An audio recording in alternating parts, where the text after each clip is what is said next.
Hello, this is Derral here, sending love as always. Thank you for tuning in. I just want to say if you like this interview, you can check our website for companion workbooks, action guides, tools, checklists, templates, and show notes with links for everything mentioned on the call. Just visit bestbusinesscoach.ca. That's best, B-E-S-T, businesscoach.ca. Enjoy. Hi, I'm Derral Urbanski, and welcome to the Best Business Podcast. My mission is to help create 200 new multi-millionaire business owners. How? You'll do better when you know better. In my interviews, you'll hear from self-made millionaires, seven-figure business owners, authors, and world-class experts sharing how they did it so you can too without experiencing the same obstacles they did. Now, if you like this interview, please share it with a friend you think will benefit. They'll appreciate it, and I will as well. You can also connect with me on social media. Look for Derral Urbanski, D-A-R-Y-L, Urban Ski, U-R-B-A-N-S-K-I, and add me so we can be friends. Now sit back, relax, and enjoy what I've prepared for you right here, right now. Hello, everyone. Thank you for joining us. My name is Derral Urbanski, your friend and host as always. And today I've got my brother from another mother, Derral Eves, with me. And this is a call you will want to be ready to take notes from because Derral is not only has a great name, but he is insanely good at what he does. And I'm speaking from personal experience watching him work with his clients and seeing him on stage in person. His work is exceptional. He's one of only 12 people worldwide who have been certified by YouTube for audience growth. And Derral has worked with some of the biggest YouTube channels. He hosts an annual video marketing conference called Vid Summit, and Derral is responsible for something in the ballpark of a billion, that's a B, a billion YouTube views between all of his clients he's worked for. So it's an honor and a pleasure to have him here on the call, with us on the call. Video marketing is only getting bigger, and of all the people in my network, Derral is my go-to guy when it comes to video marketing and all things YouTube. So Derral, thank you so much for joining us today. How you doing, bro? Dude, I am doing fantastic, and thanks for that intro. That was great. I appreciate that. Sure. Well, I mean, I didn't mention anything about the massive family you have and the 5 kids and just what a generous and kind soul you are. I mean, you really are one of my favorite people. Anyway. Likewise. Thanks, buddy. So I know about you, like, now that you're kind of in your prime and, like, you're just having, like, quote-unquote overnight successes left, right, and center with all your video marketing. But how did you even get started? I mean, you weren't doing video marketing when you were a teenager, were you? Well, the whole thing about it is people evolve. And if you want to be successful in anything, you really need to look at what you're doing and analyzing and adjusting. And when I first started, when I first got in, I was going to college and I wanted to be a hospital administrator of all things because I really loved my area. I loved where I live. I live just right by Zion National Park, if you know where that's at. Just a beautiful, beautiful area. And all my family's surrounded. And the only way that you can actually stay in the area and make a decent living is you got to do construction, which I'm not Mr. Handy guy, unless it's electronics. I can do a lot handy there. But you got to do something in the education niche, whether a teacher, administrator, or whatever, or medical. So I'm like, okay, I'm going to do medical. I'll go that route.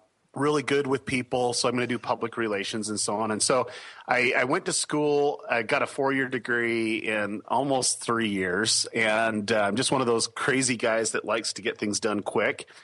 And the local hospital actually gave me an intern job that turned into a position where I was the assistant director of public relations. And it was a great position. I loved it up to the point until I learned that I really didn't like working for the man. And I got to tell you this, Derral, because this literally cracks me up. But so anyway, I had a brand new baby. My wife and I were just still struggling with ends meet. You know how that is, just trying to finish off school and such.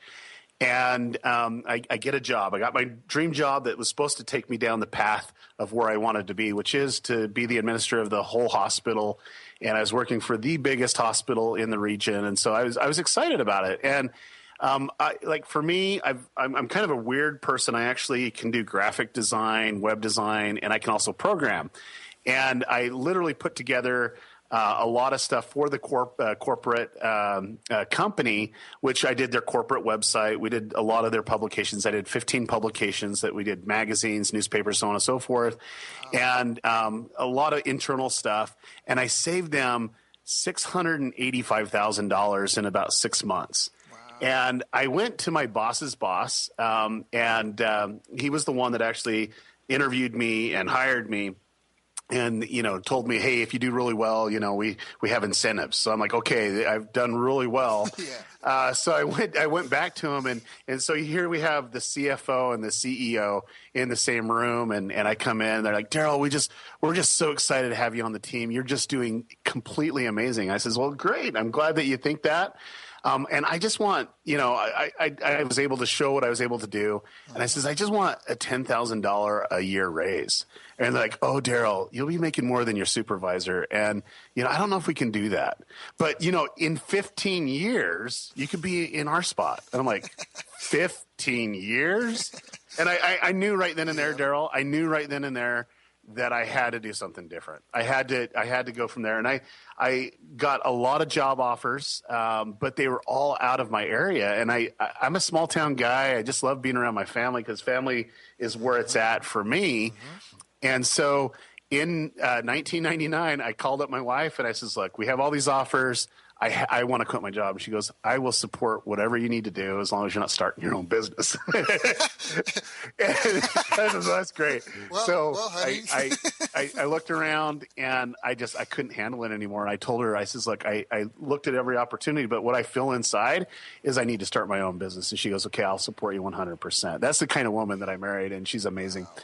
Wow. And, I literally put my 2 weeks notice in, and they were shocked because, they thought that I was going to move up, and they had me primed. I was accepted in the master's program, and there was all these different things that are going on. But my life diverged, and, I decided, what? I needed to start my own business. I can do graphic design, programming, and whatever. And so I decided to do what you do when you get into business. You got to go buy a desk, right? So I went into Staples. And Staples, there was a guy there that says, excuse me, sir, could you tell me the difference between this printer and this printer? Now, Derral, there's a gift that God gave me. I'm like this uber geek. I love technology. I mean, I eat, drink, sleep technology. And I told him the whole differences. And he goes, man, you're like the most helpful, Staples employee that I've ever worked with. Well, I made the mistake to wear a red polo shirt into Staples. And here he thought, here I was, an employee. And I says, you know what?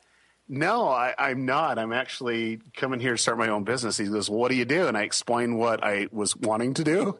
And I left Staples with a desk and a check for $300 with my first client. That's awesome. And I just thought, okay, I got this thing. I can do this business stuff. So that's kind of where it started. And for me, it's all about getting the message out. And, so we were doing a lot of website design, and I owned a hosting company. But you know what? You need to get traffic to the website or it's not going to do you any good. Right. So I did a lot of SEO, search engine optimization. We did a lot of online marketing. And my forte is trying to figure out where the volume of traffic's actually coming from. And, I was seeing a lot of different things, and we're going to fast forward a little bit to 2005. And in the fall of 2005, I saw that there was this thing out there that you could actually embed videos, and it didn't take a million years to watch. And I thought that was really, really cool. And I was on Craigslist, and I saw this ad that says, hey, come check out this website that you can share video. I'm like, hey, I'm interested in video. So I clicked on it, and I went to a place called YouTube. I thought, that's really weird. And they said, you know what? If you invite your friends and they join, then you can get this big old Hondo iPod, the big brick iPods. Right. And I was one of the guys that got that brick iPod. I was one of those things that I was like an evangelist for YouTube, Wow. And so I started right when YouTube started. And the thing for me was I knew that in-person sales was the most powerful way to close anyone.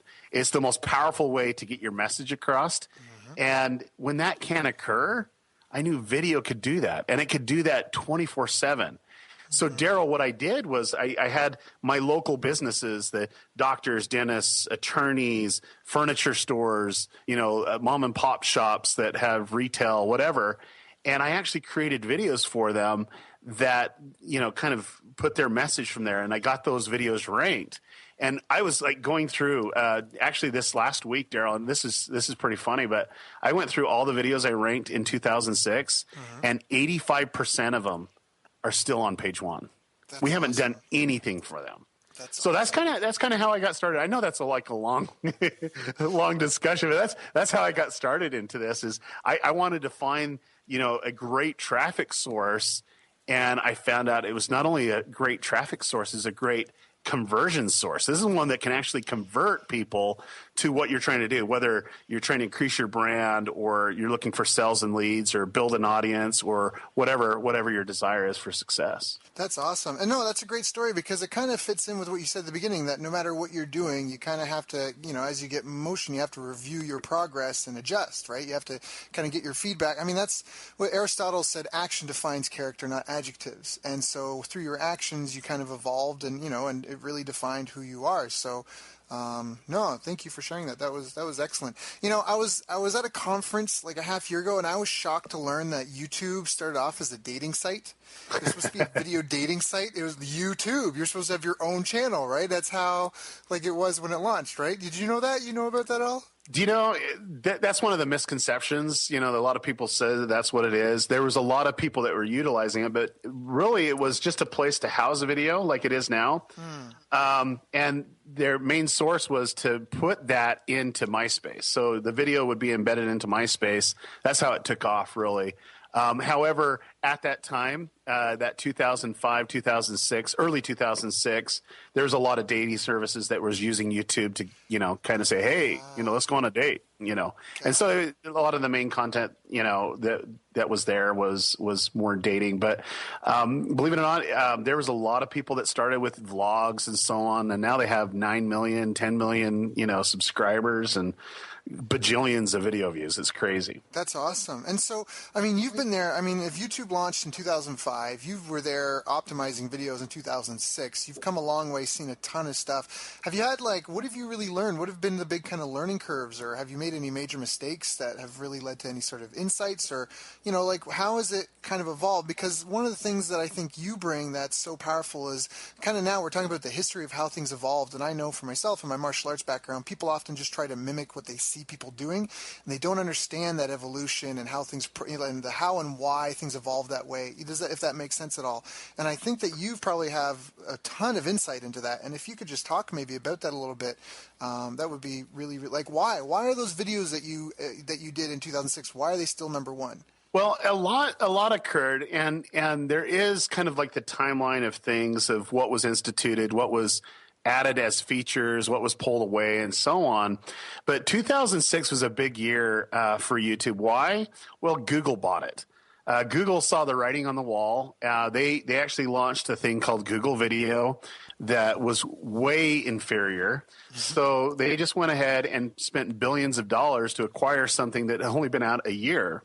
And that's when everything changed, because at that moment, Google was able to throw some major money behind it and major direction. And a lot of the things that you see now were instituted on it. The first thing that came up was ads. We got to make money off of this. And that's what they were able to do. However, they did it different. At this time, there wasn't really any partner sharing programs out there. Hey, we're doing this. This is the service that we're providing. We take all the money. Well, YouTube says, oh, no. Let's give these creators a little bit of money, to encourage them to create more quality content. And so, the platform evolved and it changes, but ultimately the goal's always the same. It always has been the same. It is, I don't know if your listeners really understand this, but the number one search engine in the world is Google. The number 2 search engine in the world is YouTube. Right. And there are so many people trying to find out how to do something. That's where they go to YouTube. They don't want to read a blog post on how to do something. They want step-by-step visual instructions of how to do it.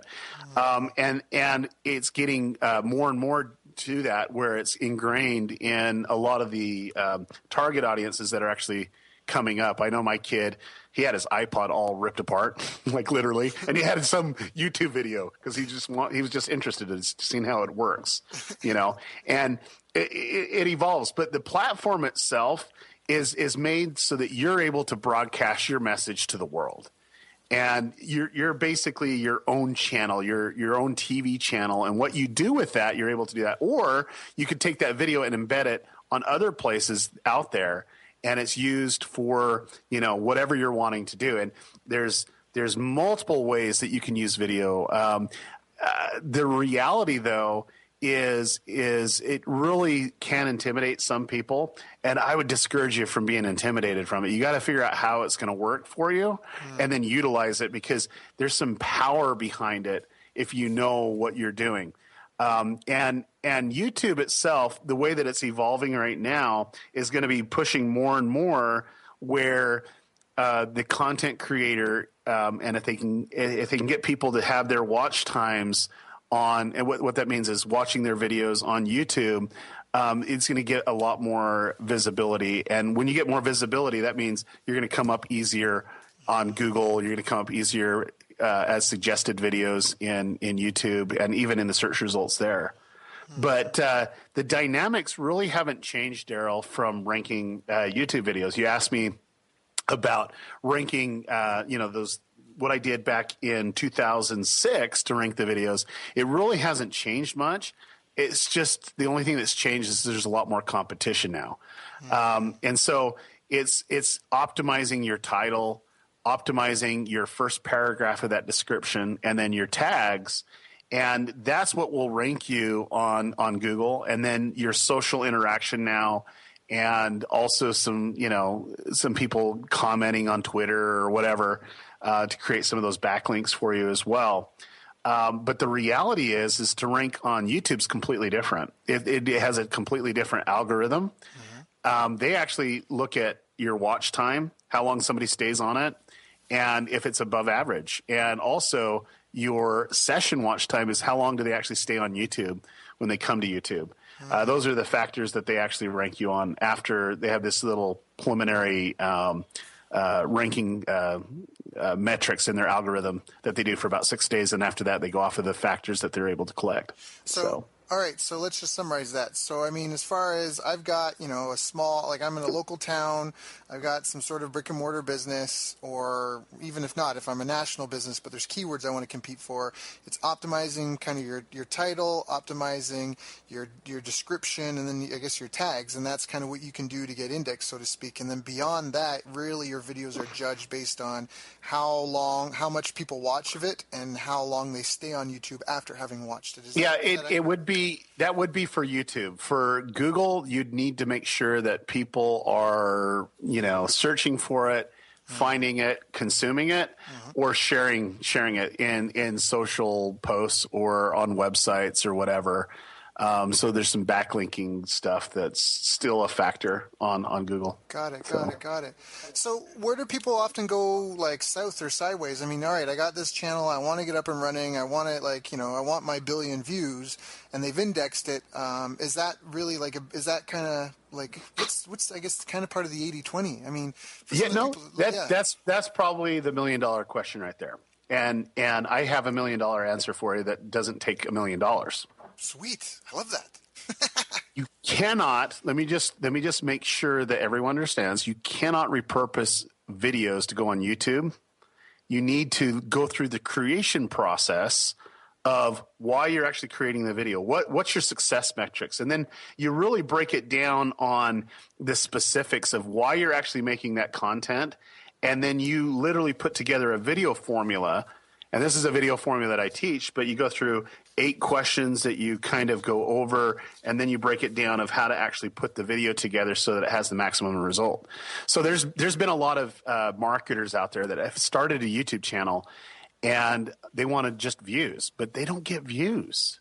Here they are, these extreme marketers, and they have great content, but for the audience that they're trying to go after, it just doesn't work. They fall flat. And the reason why is because they're repurposing their content. They're not doing it as fresh content, knowing the audience of that platform.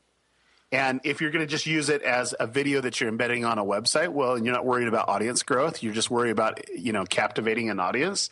Well, there's a formula for that. But you actually have to, before you even pick up the camera, before you even do anything, You got to work through the process of understanding what you need to do so that it can be the most effective. And I think that's the difference, Derral, with people out there that are really teaching and training and doing video marketing. That's the difference between me, because I like 3/4 of the work is done in prep for me. Right. Shooting the video is just, you can just shoot the video easy. But it's the research, the prep, the understanding of what you need to do, how it needs to be said, the calls to actions, what's going to actually work, to a couple variations so that you can see with your analytics, so you can analyze and adjust as the campaigns go. And I think the biggest difference from there is that's what I do every time is I put the best knowledge that I possibly can. I gather it together, and I know what I'm going to shoot before I shoot it. And it's going to resonate and accomplish the success that it needs to do.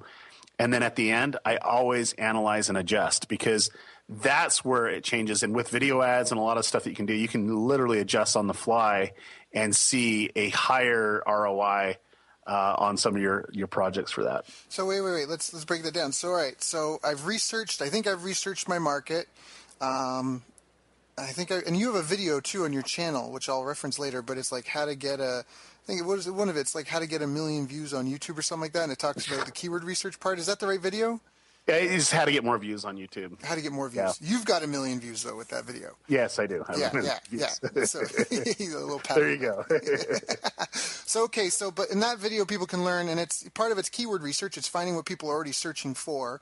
So you're like, all right, people are searching for this. There's tens of thousands of people looking for this every month, and so you kind of figure that out. If you do your research, maybe an empathy map or something to figure out more about your audience, the person you're going for. I just wanted to get to the part where you talked about where you kind of launch it and then analyze it and adjust, because let me just kind of go through. I might as well just give you the 8 things that I usually ask before I'm doing any video project, because I think that's the important thing is this prep work. Yeah. And most people don't do it. Even marketers don't do it, which they should. Is the first thing that you should ask is, why are you going to make the video? Right. Why are you going to pick up the camera and make the video? What's the purpose behind that? I break it into 4 different areas. Number 1 would be building awareness. Influencing would be number 2. So if you want to influence someone's thought process or whatever. Number 3 is what most people are looking for, which is driving online or offline sales. Number 4 would be growing loyalty. And I definitely have the process of realizing, okay, I know why I'm making it. It's to build awareness, but a lot of people try to do everything all at once. They might say, okay, the purpose is to grow loyalty, online sales, influence them, and brand awareness. Well, it doesn't work that way. You have to be like laser specific of what you're wanting to accomplish. And I see if there's any competition out there. I see what the competition is actually doing, and I really see if the competition is actually even competition. The third question that I ask is, who you trying to reach? Who you trying to reach with this specific content? If you can get in the mind of the person that's actually going to be viewing this, that's where you're going to get higher view rates. This is where you're going to actually get higher viewer interaction. Social engagement is when you truly understand your audience. And the more that you understand your audience, the more it's going to be shareable, the more they're going to take action.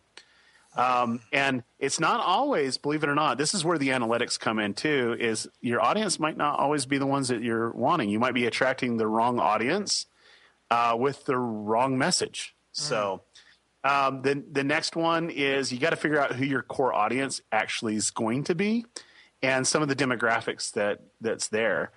And the number 5 is probably the biggest thing that people really need to really look at before they shoot the video is what value are you actually going to be bringing the viewer? What value is the consumer going to receive? And that value proposition is so important. And I break it down to 3 different areas, Derral.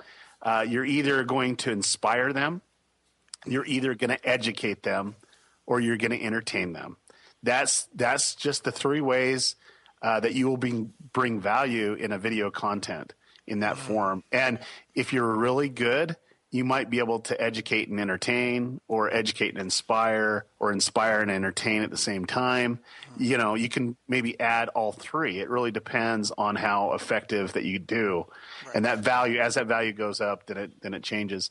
The sixth question I always ask is, you know, what's your core message? What's your core tone that you're going to have? And I found that videos that have the wrong tone with that specific audience, the audience that we talked about earlier, can really make the effect be either extremely effective or not effective based off the tone of the content.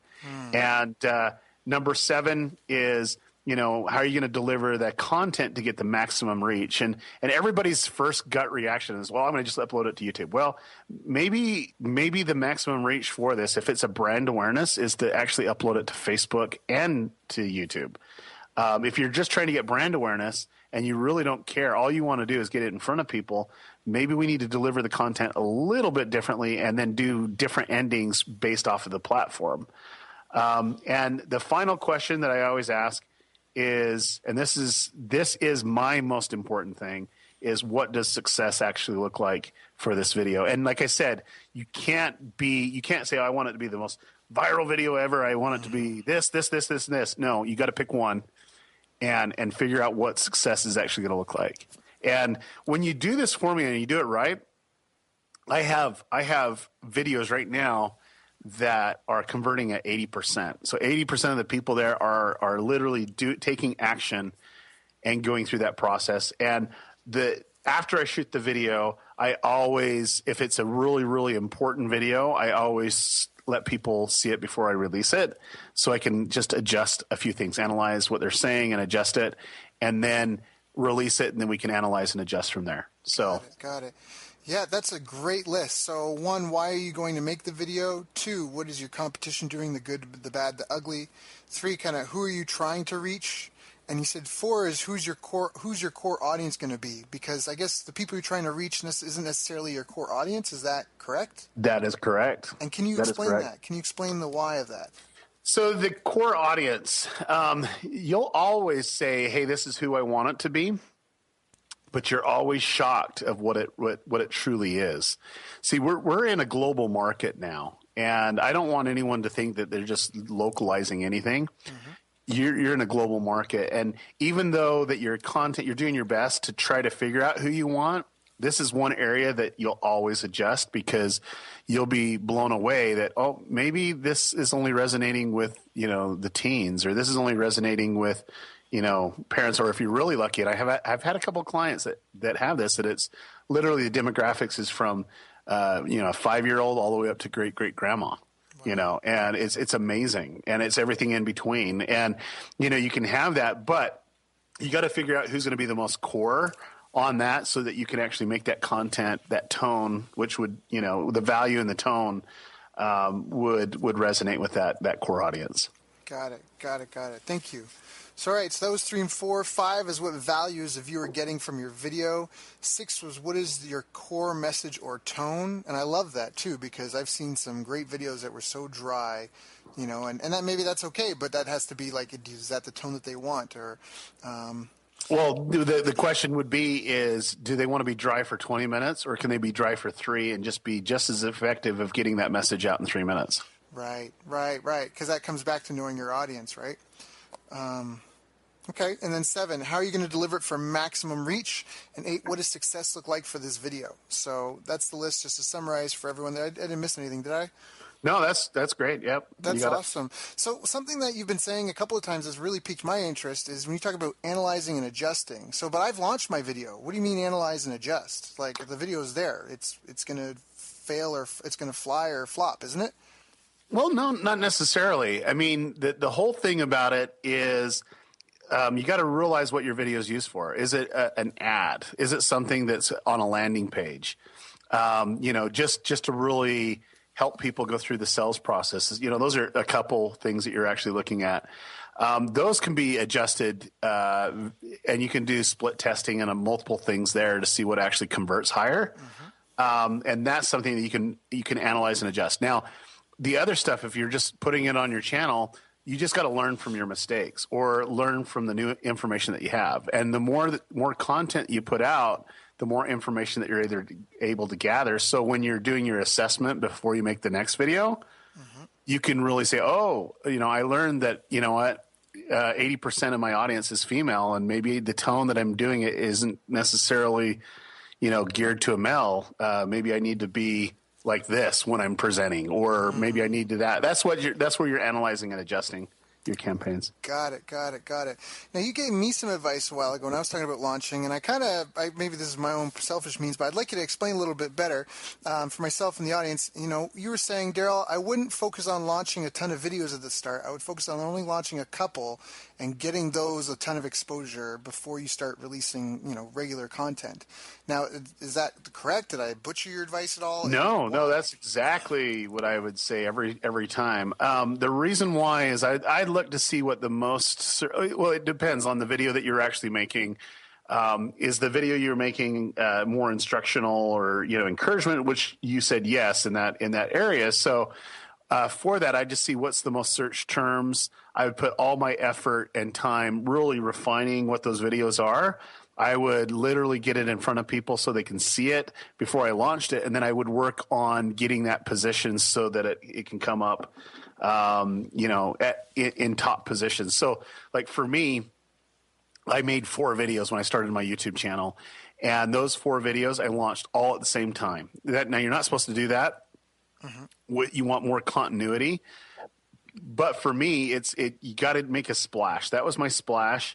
And every single one of them that I did that for the 4 all have over 1 million views. And they're all lead magnets, so that they're actually taking people and taking them through the funnel and putting on my list.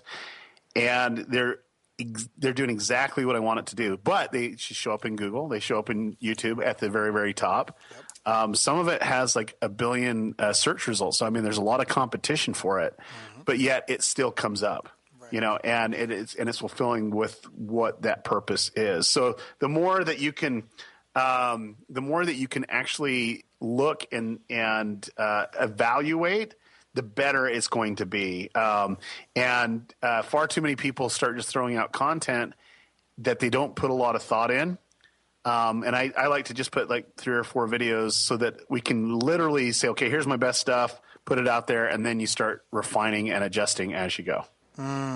I love that, because the one thing that kind of shined through your words, at least to me, was kind of a message of not worrying about everyone else. Like, don't worry about what everyone else is doing and whatever else that they're. Really focus on the people you're trying to serve. So, like you said, the search terms and making sure like you're delivering something that's kind of, like you said, like this is kind of your best stuff. Get feedback from others. So really make sure that what you're launching is really good, and then obviously make sure that you're going to get it ranked, so that way you can start to get some of that organic search traffic. And just that you're indexed properly. Because what's the point of being in an index if you're not indexed, right? So, well, why spend all this time doing your research, shooting a video, if nobody can ever find it? Right. Because there's a video I made a long time ago, and I can't find my own video. I can from inside my channel, but I can't through the search tool. So that's exactly it. And so I like that, because that just really, because it comes back down to really like for the audience, and that's what you're so skilled at, is building and growing the audience. So just what you said there, when you said it, that's just for me. It was, forget all the fancy marketing, anything. It's just really about delivering top quality content to people. And I guess for you, you had a call to action at the end of it as well, which was, to go join your list or subscribe or something of the sort. So what about list building? What can you tell us about that? People here, they've got a business, they've got a growing audience of, just the people who are aware of their business, and they've got obviously their leads and their clients and customers. How do you use video marketing to nurture and grow that?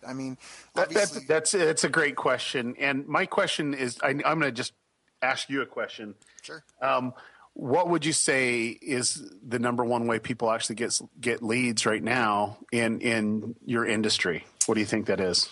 Well, a lot of people, it's speaking on stage, I think, to be honest. I mean, Okay. there's a lot of guys. There's guys that are driving traffic. I mean, they're buying ads. There's only 3 ways to generate traffic, at least in my experience. That's to buy it, to borrow it, or to create it. And Yep. so a lot of guys, they're either going on stage because they know people and they can get in front of an audience, and they're kind of borrowing it that way, or they're buying it. They're spending the money on the ads to try to get, at least break even on the front end so they can build their list and then do whatever they want with it because now they've built this audience. So the whole thing, and this is something that I know that you're a master at because you've worked with different launches and so on, and you're very, very bright with your funneling techniques. But the reality is, for me, it's if the video, what it is for success is to actually create a lead. You basically need to take them through the process. And so, if you evaluate that the video's doing really well, and yet your landing page isn't doing well, that's what you adjust. That's what you work on from there. However, from my YouTube channel, which I started the YouTube channel just about over 2 years ago, I have 118,000 subscribers. And for my niche, that's actually quite a bit. I think my closest competitor is about 60,000, which they've been doing it for 7 years or something like that. But the reality is realizing what you're wanting to accomplish. And I literally will do these lead magnet videos that I do maybe quarterly. I actually haven't done anything for a year, but generally, I put it out there. And of all the videos that I've actually produced, those lead videos, which is about 9 that I have on my channel, 9 out of 180 videos or something like that, bring in 385 to 500 new opt-ins every day. Yeah, that's awesome. And so after that, it's just basically taking them down the path of getting them segmented out and knowing who they are and going down. And so you can actually utilize organically, you can utilize video so that you can actually grow the audience. And I think that's the difference is create value, offer value, and people will join. And you don't have to necessarily do the paid approach. Now you can do the paid approach where you can build it quicker. But for me, I wanted to do the first 2 years because what I do is I do consulting and I work with the top YouTube channel businesses in the world. And what I wanted to do is show that I can actually do it without spending $1. It was just my time, and I was able to do it up to a year or 2 years and get 100,000 subscribers. And now I've been toying around just a little bit of money on my channel, and it just skyrockets. So I decided, you know what, this is the year I'm going to throw in some ads and see what I can do. My goal is to get 100,000 subscribers this year. So I'll have a total, of 200,000. Which is so impressive. I mean, that alone, for your niche or any niche, I mean, I don't know if there's any niches that lend themselves to getting hundreds of thousands of subscribers easily, but it is very, very impressive. And I think it sounds like you were talking about that's almost what most people should do is, market with free content, because that's kind of the concept. I mean, if it's like if you have a bird feeder in your backyard and you put out food every day, more and more birds will start coming, and you keep putting good food out there, more and more birds come. And then if you're a business person and you can talk to birds, you go, hey, you guys thirsty? I got water. It's $1 a bottle. And exactly. It's kind of that concept. It sounds like you've got these great content videos. They're only 9 out of how many? 100 and what? It was like 180 something, yeah. Yeah, you got 180 videos of great quality content that's really valuable and helping people, and then you've got 9. So you've put your playlist together and that sort of stuff. So yeah, they watch maybe 10, 12 videos, which won't, people go chew through videos when they're good like nothing, and then they hit one of your CTA videos, right? Ask them to go sign up on your list if they want more. I mean, that's a great strategy. So no, that's almost the best thing because you have to build that relationship, and video is such a phenomenal media for doing that, and you do it so well. So now let's talk about that a little bit before we get too far. So how sophisticated does someone need to be with their video marketing? I mean, I've watched some of your videos and the editing just makes me dizzy. It's awesome, but for me, it can feel overwhelming for maybe some of the people listening. They're like, I don't have a full team. I don't have a green screen. I don't, how do I get started? So like I said, ask those 8 questions. Maybe your audience doesn't necessarily need to have, some amazing video editing. I'm going to share with you a client of mine. She's been a client for 1 year now. She approached me, her dad approached me last year. She was 14 years old at the time. She's now 15. The dad's an attorney in LA and says, I want my daughter to be a YouTube star, but you can't put her face on camera only one time every other month and all that other stuff. And I had all these stipulations from there. And the whole thing is she was extremely talented and she had a love and passion for rainbow loom. And what that is little rubber bands, and they make little, bracelets, and they also make, different figurines and stuff like that. She had a pretty active, Instagram account and some followers. So she had some type of audience, but we instituted a YouTube strategy. And that first year, let's just do the first 6 months. The first 6 months, she had over 185 million video views. 185 million. And the thing about it, her audience retention is like through the roof, like skyrocketed through the roof. And the whole thing from that was she understood her audience with some mentoring, of course, and was doing anywhere between 3-minute to 9-minute videos, right? That were all shot from her iPhone. And it was all stationary, and all you can see is her hands. And you got to realize what that audience is. Now you might say, okay, that's great. But she just shot it from her iPhone. And then we would do this, the ending where we had different calls to action that she had to edit in. Okay. But she was able to do it, right in iMovie. And it was really easy for her to do that. She only spends 4 hours a week putting out one video. And this is all coming up with the concept, shooting it, editing it, and uploading it. She, in 6 months, she was able to make about $800,000, and she also got a sponsorship deal from one of the providers that bought mommy and daddy a brand new house in Brentwood. Wow. Wow. That's awesome. Yeah. That's so powerful. But that's what I'm getting at is don't be intimidated by it. Just have your value be your content.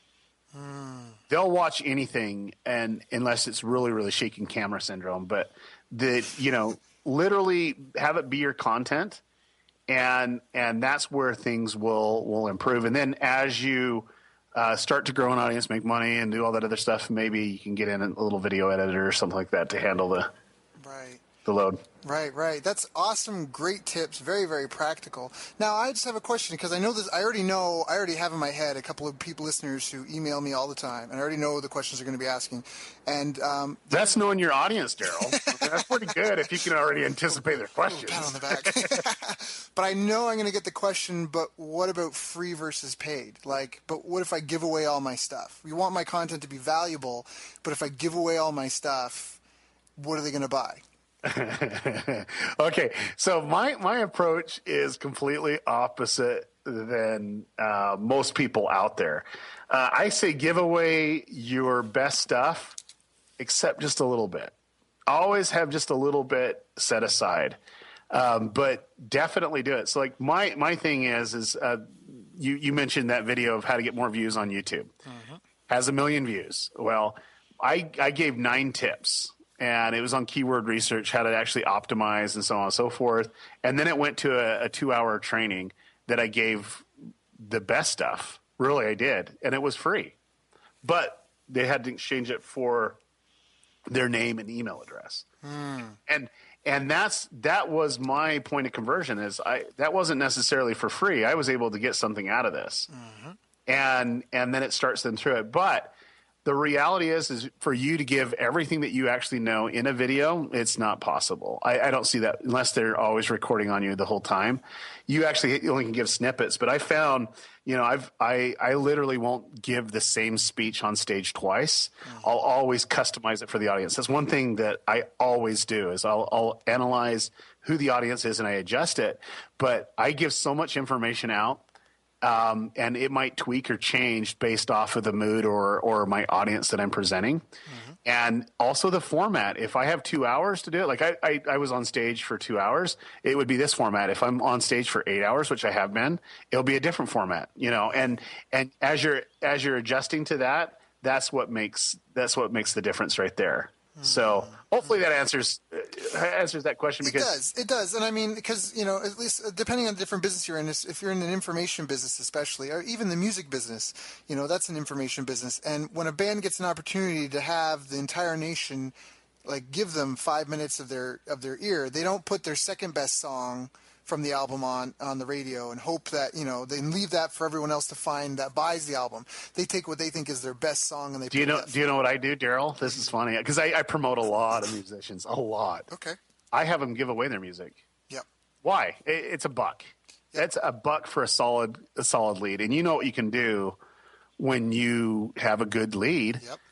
And all I want to do is create an audience. And if you take that audience and you say, okay, we're releasing a new video. These are people that actually have your music. They're already starting to be invested in you. And you're like, oh, by the way, you can get this one for free too. Yep. Just promote it, and they promote it and they go from there. So you just gotta look at, your end game, your end success metrics of what you're trying to do. Yeah. No, I love that. That's awesome. Well, Derral, I mean, you've given us some great info. You can hear the clock dinging in the background. You've given us some great info, and this is huge. I mean, I've been taking notes. I don't know who about the people on the call, but I've got 3 pages of notes here.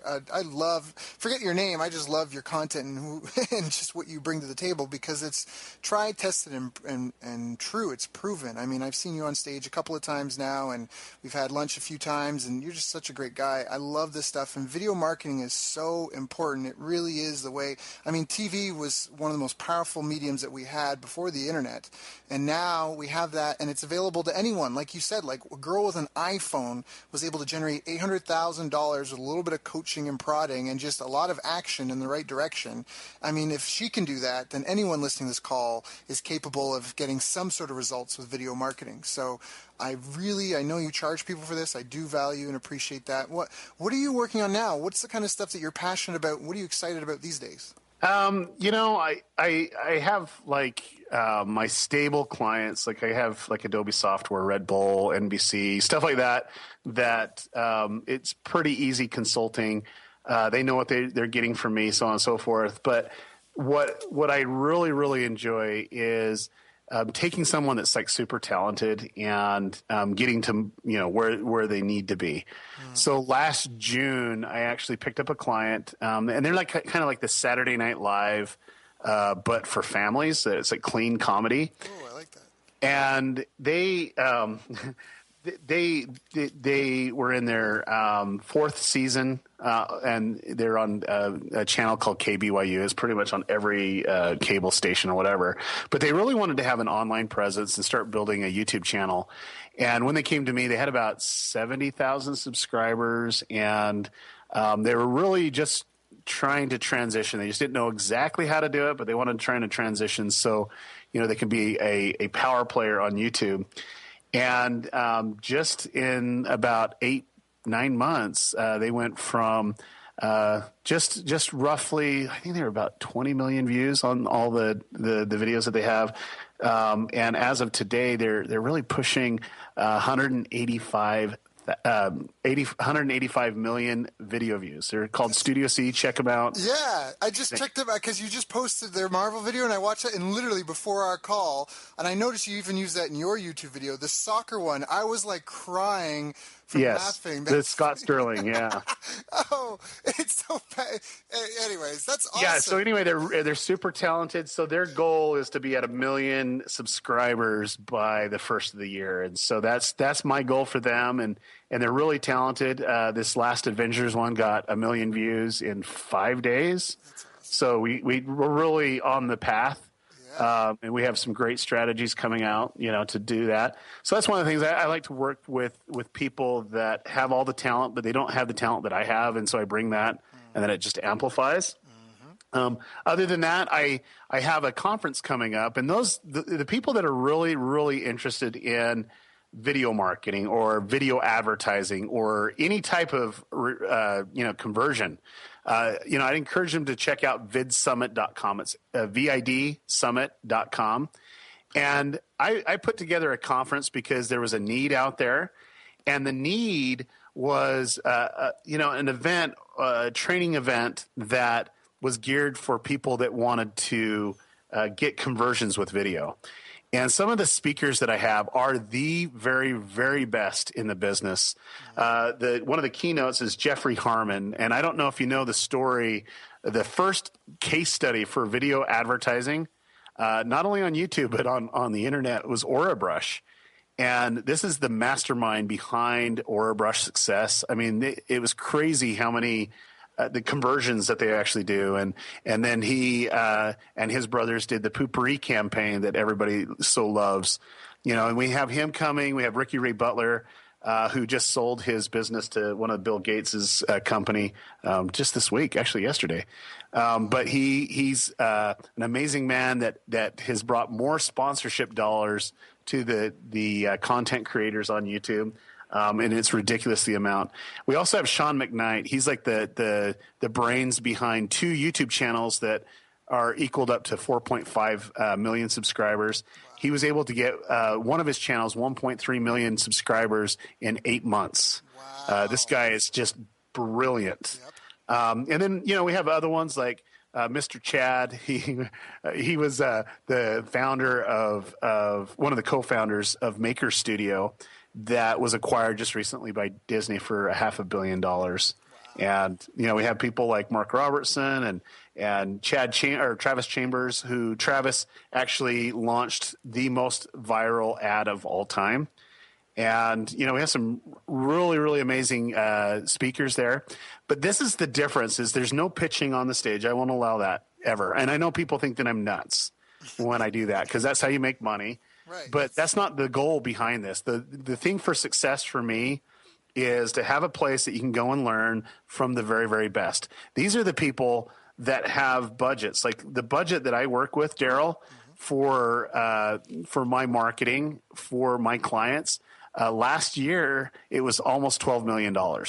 So I was in control of $12 million and utilizing that on video marketing ads and the strategies behind that. Right now, it's on track to be 20, and it's just, if you can put $1 in to convert it, that's what it's all about. Yep. And this conference is really to show the true power of video and the 4 areas. So the 4 areas is really, really simple. And it's all 4 areas of video. So one would be, the most probably used would be, for sales. How are you going to use the video for sales, or, how is that going to be utilized? But I break it into sales and leads as one area that this conference is focusing in on. Number 2 would be branding and exposure. That's another area.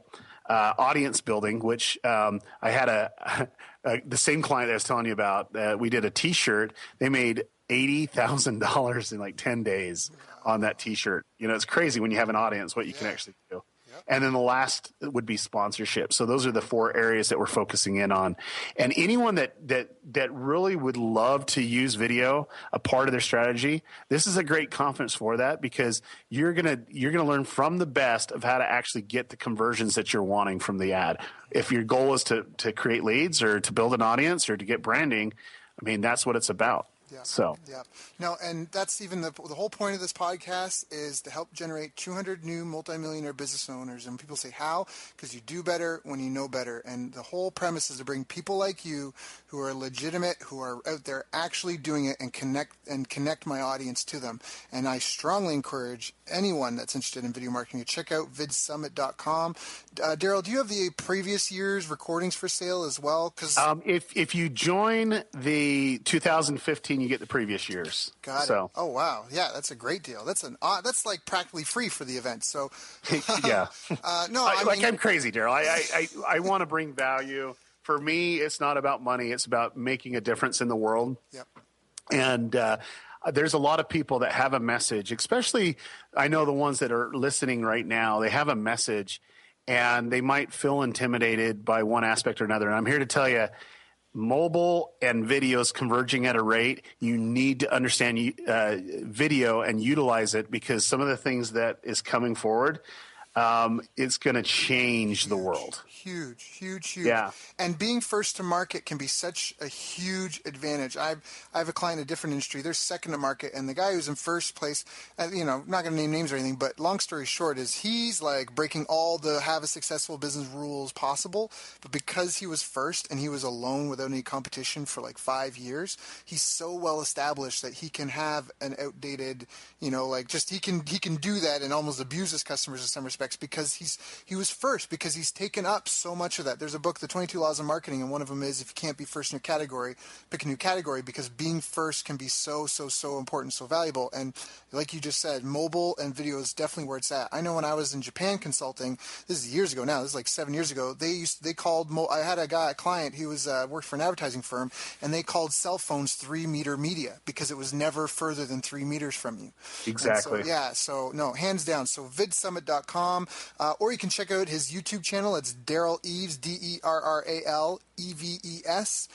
Please check that out. And if you want, what's the name of that video again that we've been talking about? It was how to get more views on YouTube. How to get more views on YouTube. So you can also YouTube that. Check out Derral's channel. Please subscribe. It's all phenomenal stuff. Free. You're only going to get 9 calls to sign up for something for free out of 180 videos. I definitely check that out. Derral, is there anything I should have asked you that I didn't ask you? No, you've been quite thorough. I think the only thing that I do want to say, and this is something that I do advocate, if you do not have video as part of your arsenal to convert and to engage with your audience, you will be left behind. And you need to start, even if you feel overwhelmed, just pick out a webcam and get going on it, because things are evolving at a rate, and the way that people consume content now, it's literally drastically changing. And it's getting to the point where this younger generation, you have to get their attention in a different way, and it will never be in the way that things are happening now. And it's evolving at a very, very fast rate that I would encourage everyone to seriously look at this in one aspect or another and have it be a part of your business. Now, let me give you one example on this closing, because there's this company that says there's no way we're going to use video. It's not going to do anything for us. And I says, well, it's funny because you hired me to consult you, and here you're telling me that you don't want to do video. And they're like, well, we don't see any form of using video. And I looked at their company, I looked at their situation, and they're right. They didn't need to sell anything. It was a B2B, and they've had all these long-lasting relationships, longer than 50 years. But I went to the person that hired me. I says, look, why don't we just pull the group in, your core group, and all we want is 20 minutes. And so they pulled the core group in. We had a 20-minute discussion. And I basically said this: I can save you over, $600,000 with a video strategy. And they're like, well, let's see it. And all it was shifting their HR department, so they didn't have to hire more people, and they had employee training that was all done with video, and they were able to save a ton of money. It ended up being $1.2 million dollars is what they saved over the course of 2 years. Wow. And it was just doing that. And so video can be used in multiple areas. You got to just ask those 8 questions that we talked about, but you definitely need to utilize it now. Now is the time. You want to be in front of that wave. Yeah. And you don't have to get it right. You just have to get it going. That's the other thing, because you'll learn as you go. And as long as you're in there and doing your thing and learning faster than the rest, then you'll be okay. So definitely. So check out vidsummit.com. Check out Derral Eves on YouTube. Go watch his video on how to get more YouTube video views. And Derral, thank you so much for your time today. As always, it's always a pleasure and a blessing. Thank you so much. Yep. Thank you. You've reached the end of our interview. Now, first, let me thank you for listening. I appreciate and respect you more than you'll ever know. And now I'd like to ask you a couple of questions. First, what 3 lessons did you just learn? What 3 aha moments just jumped out at you? Second, what can you implement for yourself and your business in the next 24 hours? Third, what can you give to someone else to help you with, or give them to just do it for you? Whatever it is, remember, taking action is the secret sauce to results. Now, if you think this interview would be helpful for a friend, please give them a link to it. It'll help them and it'll help me too. I'd also like to invite you to help me find out more about the challenges you're facing, your dreams, your goals, and how I can help you overcome what's holding you back. We both do better when we know better, and your success is my success. So please reach out and interact. You can visit our website, bestbusinesscoach.ca for Canada or California, where I'm from and where I'm living. You're welcome to also try out one of our paid programs. You can find us on YouTube, Facebook, and pretty much every other social media channel you can think of. You should also subscribe to the podcast, and if you're enjoying them, please leave us a nice review. It really helps. That's all for now. Once again, thank you. Take care of yourself, and remember, the world needs the best business you can build. And I believe in you.